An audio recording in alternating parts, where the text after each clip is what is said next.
नमस्कार। मैं Vinod Kumar Chaudhary 9 times Guinness book of world record holder.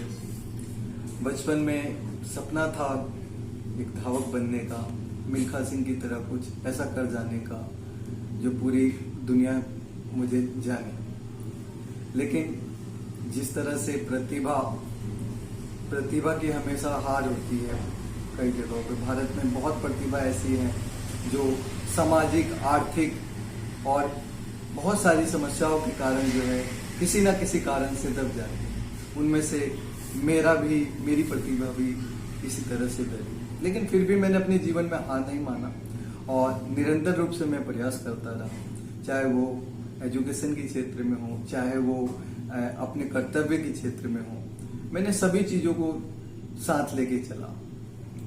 एक गिनीज बुक का जो सफ़र था मेरा, वो शुरुआती तौर पे मेरे को कोरियर की नौकरी करनी पड़ी। तो मैंने एक ऑफिस में देखा एक व्यक्ति जो है टाइप कर रहा है राइट हैंड साइड में देख के, तो मेरे को वहीं से प्रेरणा मिली कि मैं अगर इसकी तरह से कुछ टाइप करूं तो मेरी जो है रोजी रोटी और अच्छी हो जाएगी और मैं जो है मेरी थोड़ी सैलरी अच्छी हो जाएगी, तो मुझे एक अच्छी नौकरी मिल जाएगी कंप्यूटर ऑपरेटर के रूप में। तो वहीं से मैंने ईश्वर को जो है प्रे किया कि हे ईश्वर, अगर ये कौशल मेरे को सिखा दें आप, तो मेरा जो है जीवन सफल हो जाएगा। और ईश्वर ने मेरी बात को सुना और आज भी मैं जो है कंप्यूटर ऑपरेटर के रूप में जो है जवाहरलाल नेहरू विश्वविद्यालय में जो है एक कंप्यूटर ऑपरेटर के रूप में कार्यरत हूँ। ये मेरे ईश्वर की ही कृपा थी। जो मैंने इनसे मांगा वो मुझे मिला। मैं उनका तहे हृदय जो है शुक्रिया अदा करना चाहूँगा। और मुझे बहुत खुशी होती है कि ईश्वर ने जो है मेरी बातों को हमेशा माना। उन्होंने मेरे हमेशा, चाहे मेरे को कहीं से सपोर्ट मिला ना मिला, लेकिन मुझे परमपिता परमेश्वर से हमेशा सपोर्ट मिला। जहां भी मैं फंसा, कभी भी मुझे कोई प्रॉब्लम्स आए, उन्होंने मुझे, चाहे मुझे कठोर परिश्रम ही क्यों ना करना पड़ा, मेरा रास्ता बनता गया।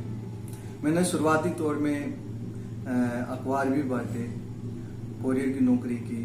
मैं एक समय ऐसा आया कि मैंने बोझा भी ढोया था, मुझे आज भी याद है, क्योंकि मैंने सीखा था अपने बड़ों से कि बेटा नौकरी करनी है तो टोकरी की कमी नहीं है। तो मैं इसी सिद्धांत पे रहा कि जो मेरे बुजुर्ग लोग हैं, जिस तरह से उन्होंने मुझे मार्गदर्शन दिया या मेरे गुरु ने मुझे मार्गदर्शन दिया कि बेटा हमेशा जो है कठोर परिश्रम करो, निश्चित रूप से सफलता एक दिन तुम्हें जरूर मिलेगी। अगर आप 4 की मेहनत करते हैं तो आपसे एक कोई नहीं छीन सकता, और एक जो है आपके पूरे जीवन को सफल बना देती है। आप सब्र रखें थोड़ा सा और धैर्य रखें, निश्चित रूप से कामयाबी आपको जरूर मिलेगी। चाहे आपको समाज, परिवार या कोई भी व्यक्ति साथ दे ना दे, आपको अपने कार्य को करते रहना है।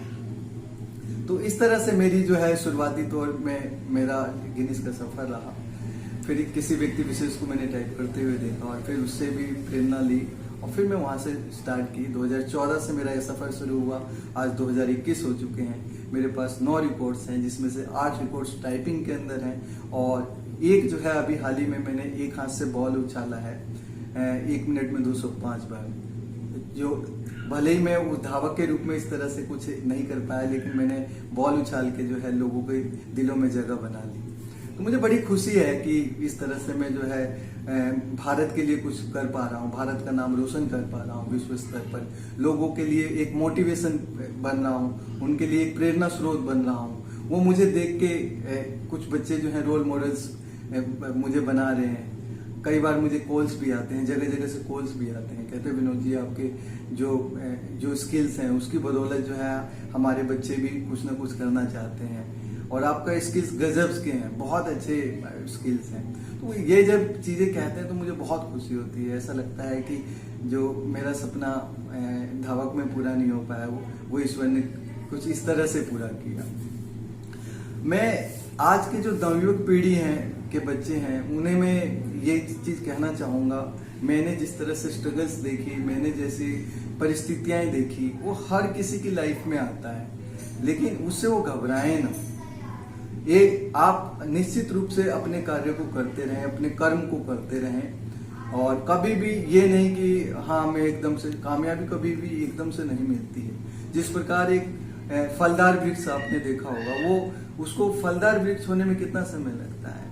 पहले वो छोटा सा बीज होता है, फिर उसको जमीन में डाला जाता है, फिर उसको पानी से सींचा जाता है, फिर धूप लगती है, फिर उसके बाद कई तरह की परिस्थितियां आती हैं, कभी बहुत धूप तेज हो जाती है, कभी बारिश हो जाती है, यानी इस तरह से मौसम चेंज होता रहता है। इसी तरीके से जीवन का भी मौसम चेंज होता रहता है। कभी आपके जीवन में अच्छा दिन आएगा, कभी आपके दिन में बुरा दिन आएगा, और यही सब करते करते एक दिन आप बड़े हो जाते हो, और उसके बाद जो है आपको सारी चीजें पता लगती हैं। और जो व्यक्ति जो है निरंतर जो है इन चीजों को सहता रहता है, जैसे वृक्ष सहता है, और फिर अंतिम में क्या होता है उसका रिजल्ट, कि वो फल देता है, लोगों को फल देता है, छाया देता है। इसी प्रकार से अगर आप निरंतर सहते रहे, समाज से, समाज की, परिवार की सभी तरह की जो घटनाओं से जो है जूझते रहे, तो निश्चित रूप से आप जो है एक वृक्ष की तरह भांति जो है लोगों को फल देंगे, आने वाले समय में लोगों को छाया देंगे।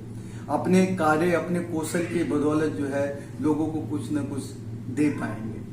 मैं भी अभी जो है बच्चों को जो है कंप्यूटर सिखाता हूँ, टाइपिंग सिखाता हूँ, तो मेरे द्वारा कई बच्चे जो हैं जॉब्स पे भी लग रहे हैं, और कई वो अपने मेरे स्किल्स को जो है सीखते हैं, मैं उन्हें सिखाता हूँ, तो उसके माध्यम से वो आत्मनिर्भर पा रहे हैं। तो मुझे बहुत ही खुशी होती है कि मैं जो है कुछ इस प्रकार से समाज के लिए रिकॉर्ड के अलावा मैं कुछ इस प्रकार से कर पा रहा हूँ। और मेरा जीवन भर मेरा सपना है कि मैं जो है जैसे दिव्यांग लोग हैं या पुअर क्लास के बच्चे हैं, उनको जो है फ्री ऑफ कॉस्ट जो है मैं चाहता हूँ कि वो उनको जिंदगी भर में इस तरह की सेवा दूं, जो आर्थिक रूप से बहुत ज्यादा पिछड़े हैं। तो इस तरह से जो है मैं सामाजिक कार्य भी करना चाहता हूँ। और मैं जो है एज एक टीचर के नाते में बच्चों को ये भी बताना चाहता हूँ कि अपने टीचर की बातों को सुनें। आप जितना ध्यान से अपने टीचर की बात को सुनेंगे, उतने ही अच्छे आप जो है अपने जीवन में कामयाब हो पाएंगे। तो बस मैं अपनी बात को यही वाणी को अपने विराम देना चाहूँगा, और नवी पीढ़ी को मैं जो है शुभकामनाएं देना चाहूँगा कि आप कठोर परिश्रम से जो है अपने हर लक्ष्य को